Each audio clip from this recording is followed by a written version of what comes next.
Good afternoon, Australia. I'm Mike Raymond. Welcome to Sandown International Motor Raceway and, of course, the commencement of the 1991 Shell Ultra Australian Touring Car Championship. Well, who's going to win today? Everyone says Jim Richards, but I suspect probably the reason that so big a crowd has turned out today is that Peter Brock renews his acquaintance with Holden. How competitive will the Holden be? Well, our own Niels on Wheels is out there to test the Magic V8. Thanks, Mike. As we all know, touring car racing is really dull, but keeping the competition close is a very difficult juggle for cams and the touring car entrance group. This fabulous sound that you're about to hear is the Mobil 1 Racing Peter Brock Commodore. Holden, like each of the major brands, has received some special treatment over summer, so let's go and have a look at exactly who got what from Santa last Christmas. Last year's champions had everybody worried by the time the Oran Park Grand Final was run. The Nissan GT-R crushed the pack, so it's been nobbled for 91. The GT-R's vital statistics are very impressive. The high-tech six-cylinder twin-turbo produces a staggering 620 horsepower and through its four-wheel drive technology can put it all to the road. To keep the Nissan honest, it's been forced to put on 15 kilograms since last season. The Ford Sierra has lost some supporters this season. The Brock and Longhurst teams have jumped the Sierra ship, but this car can still win races.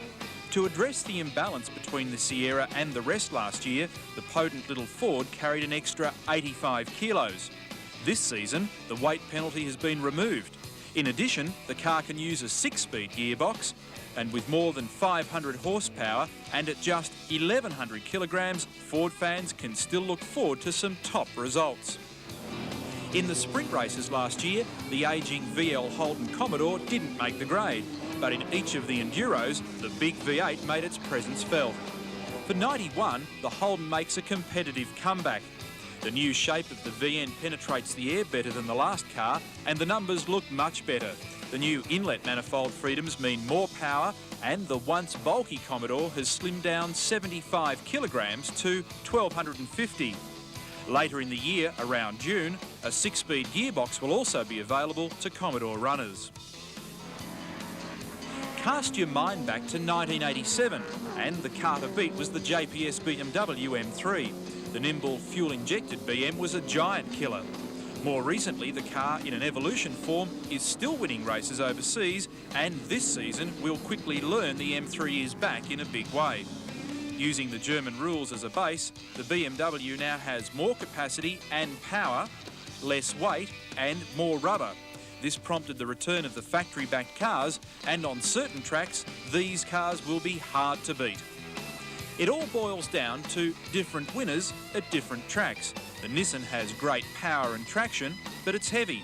The BMW is light, but it's also light on power. If we analyse each on paper, focusing on power versus weight, the Sierra is still the package, carrying just 2.73 kilograms for every kilowatt of grunt, but it's hard on its rubber. The Nissan carries almost 3 kilograms for every unit of power, but weight and brakes are its weak point. The trusty V8 Holden comes in at slot 3 with 3.22 kilograms per kilowatt. And the new-look BMW doesn't look as strong on paper, but be assured, it's consistent and will wear down the opposition, especially on the tight tracks.